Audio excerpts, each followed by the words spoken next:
Good morning, everybody. On behalf of myself and my co-chair, I'm Betsy Camp, by the way. Milton Jones is my co-chair. I want to welcome you to the Atlanta chapter's first signature event of 2021. We are very excited that so many of you registered to join us, and you can see all the attendees in the link contained in the chat function below, which we all know is at the bottom of the screen. Today, the Atlanta chapter is honored to have as our speaker Carlos Gutierrez, former U.S. Secretary of Commerce. Secretary Gutierrez will share with us his views on the policy implications of our new administration. The format is a fireside chat with our own Becky Blaylock facilitating. There will be a Q&A session at the end of the program, but your questions can be submitted to the speaker at any time by use of the chat or the Q&A feature. Finally, this event, be aware, is being recorded. Now I need to recognize our NACD Atlanta sponsors whose support makes our programming possible. Thank you, Austin and Bird, EY, Grant Thornton, Houlihan Lokey, King and Spalding, KPMG, Meridian Compensation Partners, Paradigm Advisory, Pearl Meyer, Protiviti, PwC, RSM, and Stout. I also thank you, sponsors, very much appreciated. I also want to thank Atlanta board members Pat Robinson and Luis Aguilar for their help in developing this program. So without further ado, I'm turning it over to you, Becky. Great, thank you, Betsy, and welcome everyone. We are in for a real treat today. We have Secretary Carlos Gutierrez with us today, and I can think of nobody better qualified to talk to us about what we can expect from this new administration than Secretary Gutierrez. He has an incredible background serving as the CEO of a Fortune 500 company, Kellogg, then serving in very high-level positions with Citibank. He has been in the public sector serving as the Secretary of the U.S. Department of Commerce under President George W. Bush, and has served on numerous public company boards, not only Kellogg's, but United Technologies, Corning, Occidental, Time Warner, Intelligent Global Pooling, and is now a very successful entrepreneur leading a company called Empath, which helps corporations match up the skills and the talents of their employees.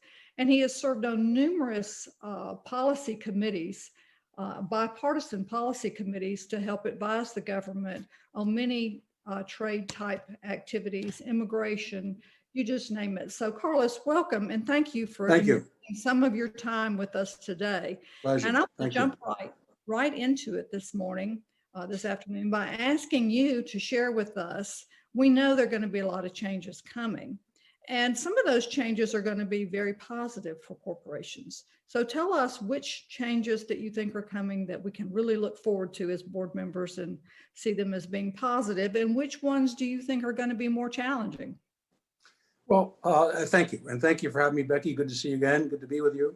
I think that the re-engagement with the rest of the world, with our allies, will be a positive for corporations. We'll talk about China later, I know, but China will still be a challenge. The part that worries corporations is the tax increases and things of that nature. We have to understand that our deficit is the highest it's been since World War II. So I don't know how we get out of that without doing something with taxes and costs, but something has to be done. I believe that a President Biden will be less aggressive in the sense of, forcing the Fed to keep interest rates low, or criticizing a company because they did something that the administration didn't like. I think in that regard, the private sector will be left pretty much on its own.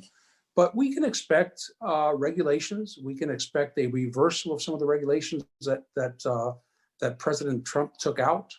I think we'll see Obamacare come back.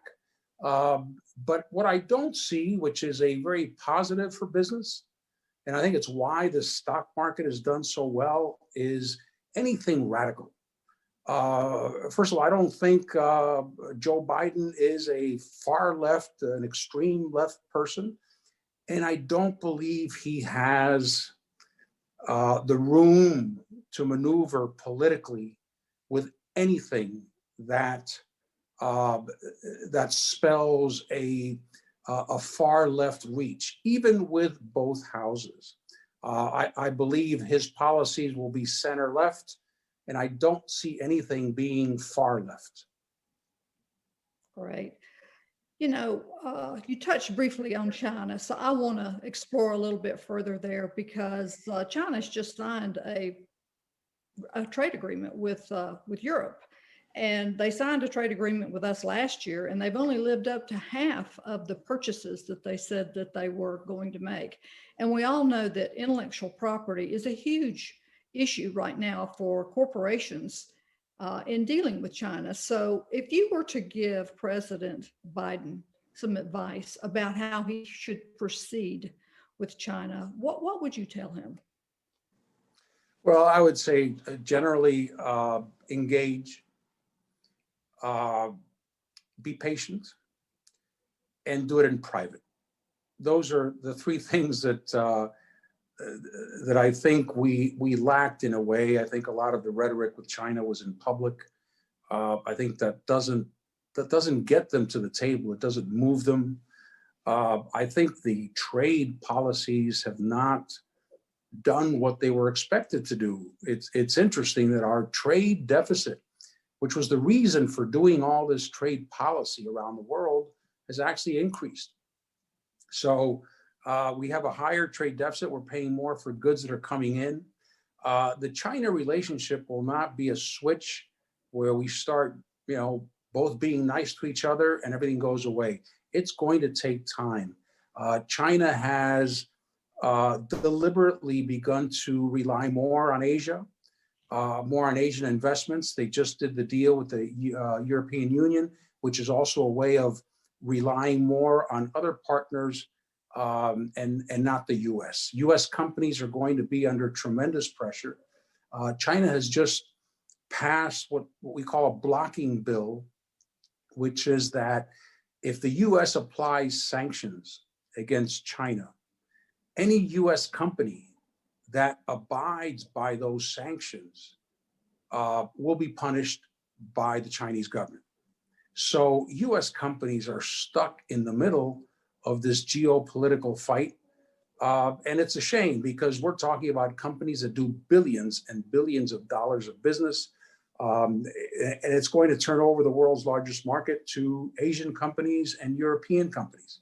There's a lot of talk about let's get close to our allies and confront China as a united bloc. We also have some repairing to do with our allies. So I think this will be President Biden's most challenging international issue. I don't know if it'll be solved in his term, if his first term or in the first 4 years. But we've got to get started and we've got to start engaging. We have, again, $350 billion of imports are being taxed or they have a tariff placed. We can begin by taking steps, reciprocal steps, going back each side going back a bit, and perhaps that will get us to the point where there's some goodwill to start negotiating a real deal. I don't believe that the phase one deal that we negotiated last year, I think that's gone. I just don't think that it's realistic to say, let's get back to that. So this is going to be a challenge. And I do expect the Biden administration to be more focused on human rights in China as opposed to trade issues. So it could mean that we'll take a more conciliatory stance on trade. The issue with intellectual property is going to be there. The Chinese are developing their own intellectual property. They're trying to wall off technology. In that regard, what I would recommend is that we have our own policy. One of the things that I would criticize is that our policy has been to prevent China from achieving their strategy. So if they're starting a Belt and Road Initiative in Bangladesh, Secretary Pompeo will fly to Bangladesh and convince them not to do it. That's all fine. But what is our strategy? We should be talking about investing in 5G, investing in digital infrastructure, entrepreneurship, allowing immigrants more leeway to come in and start companies. 40% of the big Silicon Valley companies are started by immigrants. We have to compete. And I think that's the number one policy to deal with China, is just get better and better and better. The more they need our products, the less aggressive they'll be. If they realize that they don't need a company's product because they're able to do it themselves, then that company will be in deep trouble. You know, you talked a little bit about immigration, and I want to dig in a little bit further on that, because I know you've served on numerous task forces on immigration policy, and you yourself, your family immigrated to the United States from Cuba when you were just 6 years of age. So I think you bring a very unique perspective on immigration. We also know that talent is a huge issue for us in the United States. So if you have some advice on what the United States needs to be doing on immigration, I would really love to hear that. Well, I do think that immigration is first and foremost an economic issue. It is about the economy, and economy grows when its working population grows, and what that working population can produce. If you don't have an increase in workers, an increase in the working age of the country, then you're only going to grow through productivity. It's very difficult to do that. So it is an economic issue. And we have to figure out what our policy is. Since we haven't really updated many policies, a lot of it has been through executive orders. It's very hard for a business to access talent if they need it. So Silicon Valley, they're going to have, in many cases, they have gone and opened up R&D centers in Canada because Canada has a more liberal immigration policy. We have farms that can't produce enough because they can't get enough workers. I think that's the first thing we have to acknowledge, that this is an economic issue. The other thing that I would recommend, and this is for Democrats, is that if they try to shoot for 100%, they probably will not get anything. And this has been the problem in the past. So if the policy is a path to citizenship for everyone in the country who is here illegally or undocumented, I think that will be tough to sell. There are ways of getting around that. There could be a path to legalization. But if they shoot for 100%, we're just going to be back to where we started. We'll never get this thing finished because the economy needs immigrants and needs the workers. They're going to find a way of coming in. So we're going to continue to have this problem. We need an immigration law, an immigration policy updated for today that we can enforce and that serves the economy. If it doesn't serve the economy, then people know there are jobs on the other side of the border. Great, thank you. Going back a little bit to trade, there's a real concern that we are reaching the point where the dollar may no longer be the basis for the world trade currency. Do you think that there is a real concern where we will lose that, the dollar being the world trade currency? Well, the good thing is that we don't have a lot of competition. I don't see the euro being strong enough to compete with the US dollar. I don't believe that China's renminbi can be a world currency. It doesn't flow freely. It is controlled centrally. There are controls that go in and out. So there really isn't an option to the dollar. But if we continue to drive these deficits, I worry about our interest rates. You know, they're so low that it just spells that the dollar is very cheap. It's easy to access. But I worry about the deficit because it is enormous magnitude. It is, I think it's 15% of GDP. I may have that wrong, but I'm very close. That is going to devalue the US dollar. The more it devalues, people want to hold less of it. So there is a risk of that, but I don't see that being an imminent risk. But down the road, if you look down 5, 10, 20 years, sure, there is a risk.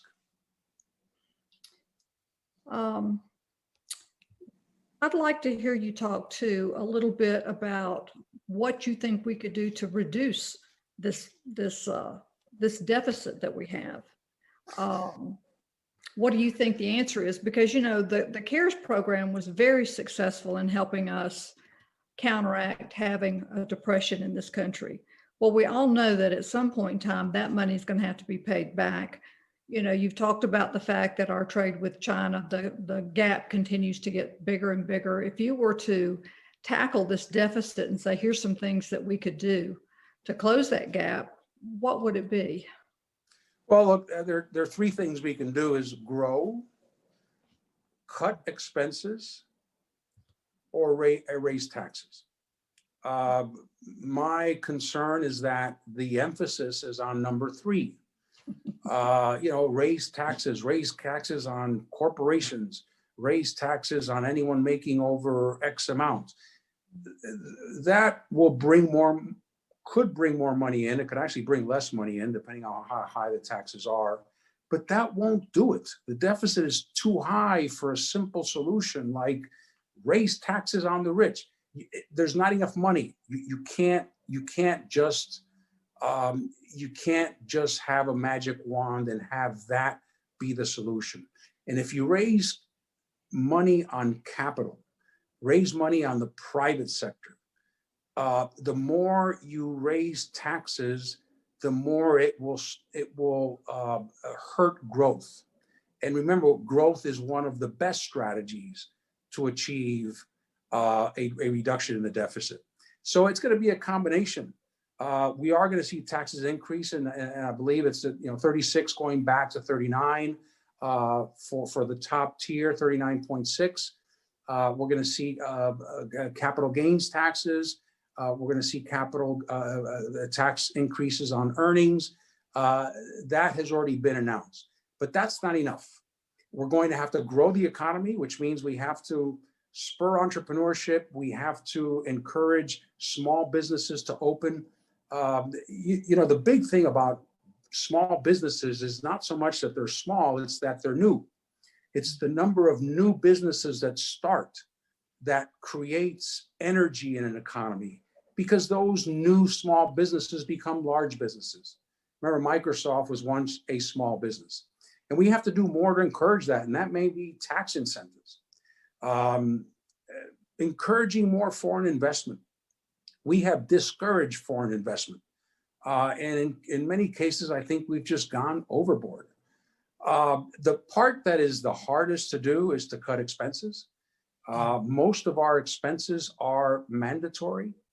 If anyone, and I'm not trying to get cynical here or ideological, but if anyone talks about we need to look at Medicare, we need to look at Social Security, because that's really what's eating up our budget. Immediately, you get labeled as someone who doesn't care about people and wants to reduce Medicare, or wants to reduce Social Security, or wants to privatize Social Security. I'm just looking at it as a business person, looking at the numbers. So it'll have to be a combination of those 3. And unfortunately, we hear a lot about increasing taxes, but I haven't heard much about how do we grow and what expenses are we going to cut? You know, one of the things I read about this morning that was it's kind of exciting news, and it plays to what you just talked about, is that we have had more new businesses created or were created in 2020 than ever before in history. A lot of it's because small businesses were started online. So hopefully some of those small businesses will be some of the Microsofts that will grow and help our That's a great point, by the way. Yes. Yeah. You know, I do believe that under this administration that the environment is going to move center stage. There will be much more focus on climate change. And so I would love to hear you talk about any regulatory changes you think we might expect in that particular space. Well, this is an interesting one. I am not a climate change denier. I would like to think that I am realistic about this. I've heard some experts talk about the future and fossil fuels. And today, fossil fuels provide about 80% of the world's energy. And if you project out to 2035, and every time I say this, people jump on me. But these are projections. These are experts. 2035, I think the number is 75%. So it's not like it goes from 80 to 20. And if we have policies that assume that we're going to go from 80 to 20, or that because we have these very harsh policies on fossil fuels, that we will force people to come up with renewables and solve the problem, that could get us in a lot of trouble. The first thing that will happen is oil prices will shoot through the roof, because essentially what we'll be doing is cutting off supply, but there isn't enough renewables, enough clean energy to substitute for that. So we need to take a long-term view, and we need to be methodical, and we need to understand that as much as we want to solve this tomorrow, it's going to take a long-term strategy. So I think that's the way to look at it. At least that's the way I look at it. I think it's a positive that we'll get back into the Paris Agreement, because we're part of the discussion. We're part of the world economy, and we're not isolated. I just think we have to be careful on expectations. Great, thank you. Do you foresee that there will be any changes coming in the way that public company directors are selected or held accountable for the way they manage companies? Yes, and this has been an ongoing trend, by the way. There's more and more pressure on boards today than I've ever experienced. And I've been in boards for probably the last 20 years. There's pressure to have climate change plans. Whether you're a bank or whether you're an oil company, investors want to see your climate change plan. So it's interesting that the pressure isn't coming from the government, it's coming from investors. Boards are also being held accountable for diversity. They're being held accountable for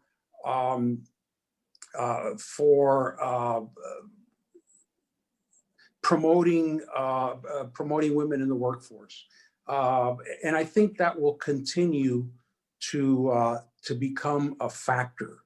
And of course, the pressure from investors to deliver results is stronger than ever, and that will not go away. And boards are being held accountable. There is a trend as well to stop this idea of directors who have been on companies for 20 years, on a company board for 20 years. How can you call yourself independent if you have been on a board for 20 years? So there's going to be a lot of pressure on the tenure of board members and what is the right tenure. But the interesting thing that's happening now is that the pressure is coming from investors. And I give a lot of credit to BlackRock and Larry Fink. He wrote a note, I believe it was 2-3 years ago, that started this wave. Get companies to have climate change plans. We want to see companies' diversity plans. We want to understand if directors are independent. And, just a lot of factors that put pressure on boards that are coming from investors and not the government. And that's going to continue. I'm just curious if you could give the new administration advice on 3 things that they should focus on, because there are a lot of issues out there that Biden's going to need to get focused on. What would you say those 3 things need to be? Well, I would say, the economy, growth, and just be very careful about how you decide to fix the deficit. I don't like the idea of trying to fix the economy through populist policies. Populist policies are very, very popular. They make a lot of sense to people, but you can't grow an economy by trashing business. And I don't like any rhetoric that criticizes multinational corporations, that criticizes Wall Street. Let's get these banks in shape. Let's make it more difficult for them to do business. We need to recognize that the private sector provides a lot of jobs. The private sector is a force for good. It trains people, it develops people, it puts people in a meritocracy, it gives them health care. Thank God for the private sector. So I would say that respect the private sector. They're going to be your partner and they're not your enemy. Number 2 is international. We've got to engage internationally. We cannot continue to pick fights. And we've picked the fight with the European Union. We've picked the fight with Canada. We've obviously picked the fight with China. It's almost, you have to look at it as, who haven't we picked the fight with? We need to be part of the world economy. We need to be leading, because that is what other countries look to the US for, leadership. And if we're not present, and if we're out of the World Health Organization, and we're out of the climate agreements, and we threaten to get out of NATO, that is not good for us over the long term. So let's get back into the international arena. I don't consider globalization a bad word. I think the world is moving toward globalization, and to think that we can grow our economy through isolation is a mistake. If we do those 2 things, I would be extremely happy. Number 3 is, domestically, we do need some healing. We need a peacemaker. We don't need someone who's going to divide people. We want someone who will play it down the middle, and who will find compromise. But if what we're going to have now is just a shift from the right to the left, and then you get the right mad, and then they'll be back, we're just not going to get anywhere. And I'm pleased at the way Joe Biden has approached this initially, and his attitude. But number 1 and number 2 will require a lot of pragmatism and less ideology. Great. We have a question that's come in from our audience, and they ask that you share your thoughts on big tech, policies regarding big tech from the new administration. Okay. This is another one where it may not be a popular answer, but I worry about that we go after big tech. And there's a lot of momentum to go after big tech and break them up and regulate them. What we'll be doing is making our companies, US big tech companies, smaller weaker as they compete with larger Chinese, Japanese, and European tech companies. So again, this is, this happened to other industries where we just create a war on that industry, and we end up hurting the industry. So I don't like the idea of breaking up big tech. I'm okay with regulations. We criticize the fact that, Facebook or Twitter is able to decide who gets on and who doesn't, but it's always been that way. The only difference is that today the scale is so much different. But if you wanted to put an advertising campaign on TV and the station believed that the information was not true, they have the right to deny and decline that. The same thing with a print publication. So that is what big tech is doing today. I do worry about privacy and how we regulate that. The problem is that technology moves so much quicker than our Congress that we're just going to have trouble catching up. And in the end, I think technology is going to win, because that is sort of the trend, and that's history. Science in the end continues to drive society. But how do we protect privacy? Every single individual in this country is photographed dozens of times per day. That's not something they know, but they are. All of your text messages and emails, they go to a centralized location. People know what you're emailing, what you're looking at. At some point, we have to draw the line and start defining privacy. That's the one thing I would really, really focus on. But I don't like the idea of squeezing, strangling big tech, breaking them up, and then you make them weaker, and you're giving the international market, the world market, to competitors from China and Asia and Europe. I think you make a good point. There's a good documentary out there called The Social Dilemma. And in that, they talk about the fact that if you're not paying for a product, it's because you are the product, because they're looking at everything that you do and they're selling your data to other people. So some people have talked about, if you wanted to use my data, pay me. I don't know if that's a model, a tenth of a penny for every time you use it. There are solutions, but Congress moves very slow and technology moves very fast. And that's the challenge. We have another question that's come in from our audience, and they are talking about the freedom of speech issue as it relates to big tech, and whether or not there have been reforms that are going to hurt free speech. In terms of, it says, in terms of censoring what people are saying. We're seeing some of that happen now on social media. Yeah, and this of course has become a political issue, and I'll try to not get political, but again, I do think that in television, in print media, they have the right to decide what gets printed or what gets on television. And if there's a commercial that is making false claims, the network has the right to take them off the air. And that is what social media is exercising today.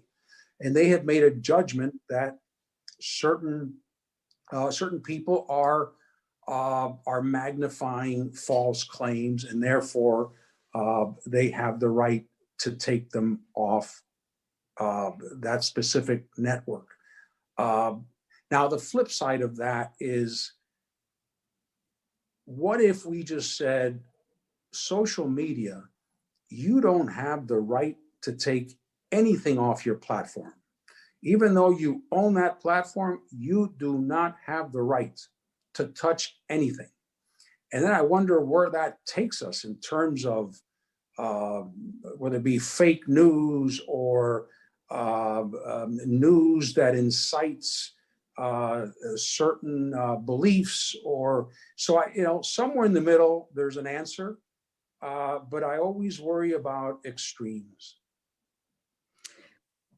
One of the questions that has just come in from our audience is that, historically, at least recently, historically, we have had a lot of focus on the financial services industry and on increased regulations on that particular industry, almost to the point where it's really burdened down that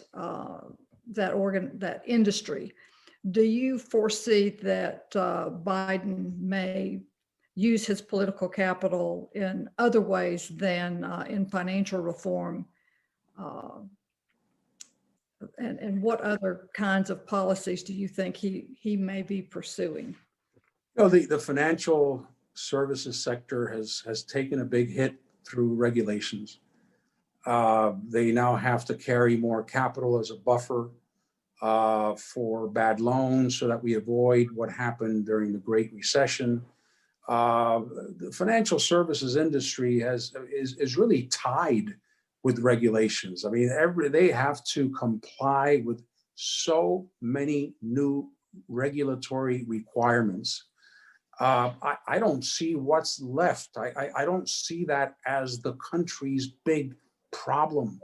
The flip side of the criticism of financial sector, they don't produce anything. It's all paper profits. It's all this financial engineering. Well, but they're the ones who provide capital to companies, to small businesses, to owners of homes. That's where the capital comes into the economy. But I would hope that we don't target the financial services sector. I don't see them as being the culprits of anything that's gone wrong, of them actually making the economy worse. So let's leave them alone, and let's let them help us. The financial services industry is a big help for an economy. I want to touch just a little bit on healthcare. We've done that a little bit earlier, where you talked about the fact that if we're going to manage costs, Medicare certainly needs to be one of the areas where it gets managed. And you also talked about the fact that you thought we would possibly have some universal health care. What do you think is the way to solve this huge issue that we're staring in front of us around healthcare cost? Do you think more of that burden needs to fall on corporations, or do you think it needs to fall to the public sector to be responsible for that, and then thus we pay for it through taxes? I would be interested in hearing your perspective on that. I don't think that as a country that we would accept a single payer system where the government tells you what doctor to use, where you have to use the services that they tell you to. It is not our society. I don't believe that works. I also don't think that you can tell people you're on your own and try to figure it out. So there are a number of options that have been discussed. Private healthcare accounts, where people can actually make deposits into a healthcare account that grows over time, and they're actually funding part of their healthcare the way they fund a 401k. Reforming the system also requires transparency. This is the only industry where someone buys a product, but doesn't really matter. It doesn't matter or doesn't count how much it costs. Because insurance companies pay for it. You go get an x-ray, you get the x-ray, you don't ask anyone on the way out, by the way, how much did I pay for that? Because somebody else takes care of it. I think we need to be a lot more transparent about pricing. We need to help consumers be a bit more, to be better consumers of healthcare. But that's a big problem today. And people just don't really care. I've never heard anyone talking at a cocktail party about the price of an x-ray, or about what they paid for their their doctor's appointment. It's something that we just leave it up to the healthcare companies. The Affordable Care Act will most likely come back. I think there is a way of separating those who need help versus those who can pay for their own health care. And again, I think what usually takes those ideas down and what just shoots them down is when people try to go to the extreme, when they go to 100%. So if Democrats will say, we want 100% government run healthcare, I don't see it. And if someone tries to say, let's start getting rid of Medicare and Social Security, I don't see that either. So there has to be a solution in the center. There's plenty of waste. There are costs that don't need to be there. We looked at Social Security a long time ago and thought that it would be good for people who actually own their money. That money isn't there, by the way, it's been spent, to decide how that money gets invested. You know, today it's thrown into a big pot and it goes who knows where. But this idea that the Medicare fund or Social Security fund, that money has been spent. And I think giving citizens a view into their money and how their money is invested and thinking about it as their retirement fund and their fund for healthcare, I think can also work. So there's a lot of work to do also with healthcare consumers. Great. By the way, I don't think Biden will go with a single payer system. Oh, that's good to know. One of the big concerns that is out there is the fact that we are losing our competitiveness with the world. Our students don't stack up as high as students in other countries on standardized tests. I've heard it said that China has more people than we have smart people in the United States. And so what do you think it's going to take for us to raise the standard of our workforce? You know, the work you're doing with Empath, this software company that you've formed that helps companies better assess the skills of their employees. I would think that that would give you some insights to maybe things that we should be doing in this country to raise the standard of the workforce and therefore improve the competitiveness of our country worldwide. It's a great question. The first thing I'll say is the good news is that the big innovations, the innovations that drive the world, that drive society, are still coming out of the US. So that's a positive. Our education system really has not changed in decades. We continue to have these general degrees that don't really focus on skills, and companies are beginning to recognize that. You can go get a degree and you did required courses, which may mean that you studied accounting, but you also studied world history and you studied art literature and you were able to take a sports credit. That's great, but I don't believe that is what the world demands today. I think we need to be a lot more specialized. We need to be focused on skills, on what people know how to do. And companies are beginning to realize that just because someone has a Harvard degree doesn't mean they have skills. So what we're trying to do is help companies identify skills and identify ways of helping employees upskill or reskill. And we're going to have to do this as a country because, again, technology is moving so quickly. A lot of people are going to be out of a job. Millions of people will be out of work because they're displaced by technology. We need to have, this needs to be a nationwide effort, whether it be retraining centers, skills centers. But we can't just say, sorry, you don't have the skills, you're out of a job. So that's going to be a big, big challenge. I'll give you one example of a client I had several years ago they realize that if you take a computer science course, a degree, about 30 hours of 120 or 130 hours in total are computer sciences. The rest are general courses. So what they're doing is they put students, high school students, inner city students, minority students, community college students through a boot camp where they take those 30 hours and they really drill down. And those kids come out with more skills than the person who took the 130 hours, and computer science was just, part of the whole curriculum. Yeah. What are your thoughts on, we talked about the fact we have a big deficit, and then there's this talk of forgiving student loans. What would be your perspective on that? Well, if I were a student, I'd say absolutely. The problem is education is just too expensive, and it should not be so expensive. $40,000, $50,000 a year.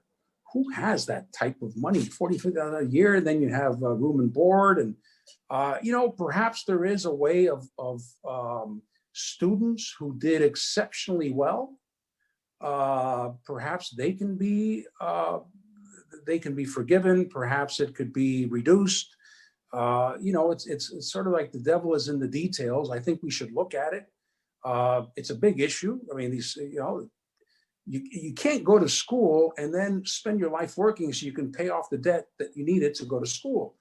There has to be some incremental benefits, but our educational system is extremely expensive. We are just on the edge of some tremendous innovation.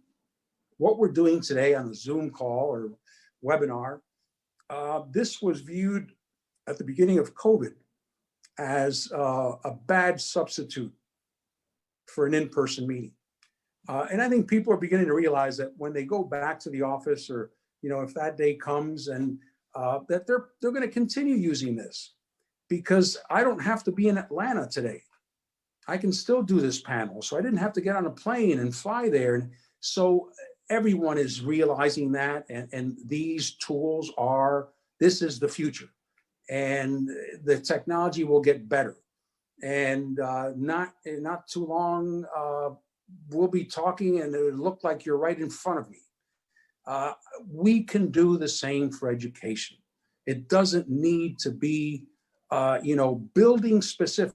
If you go to a certain school, you have to go to this community and that building, because that's the prestige and that's where it all takes place. That needs to be broken up. And I'm sure it's going to happen because we have these new incredible technologies. Great. I want to switch gears just a little bit and ask you, I talked to you earlier about the Biden administration and what advice you would have for them. But if you had 3 pieces of advice you could give to CEOs and board members, which would help them successfully navigate with this new environment and this new administration, what advice would you have for us? Well,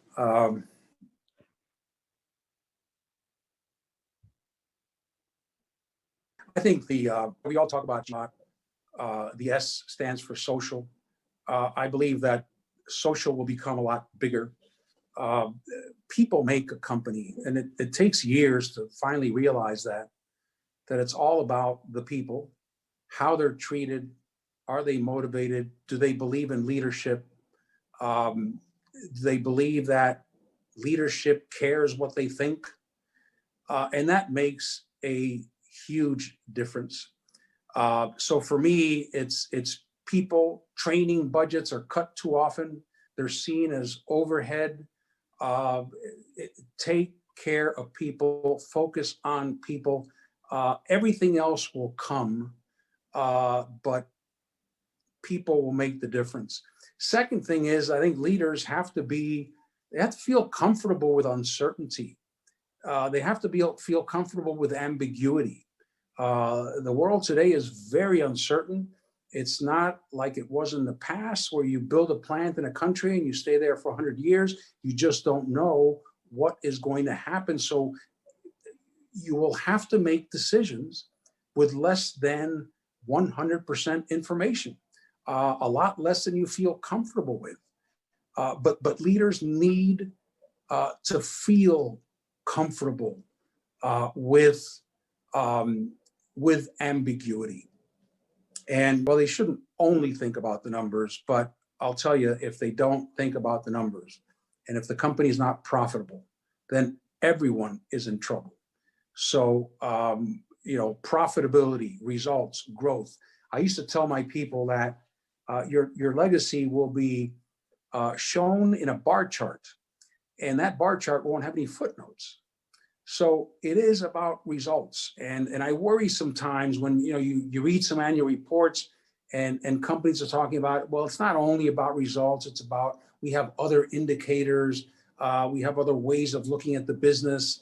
No one has still invented a better way of thinking about the health of a business than cash flow, earnings, sales growth, and I don't see that changing.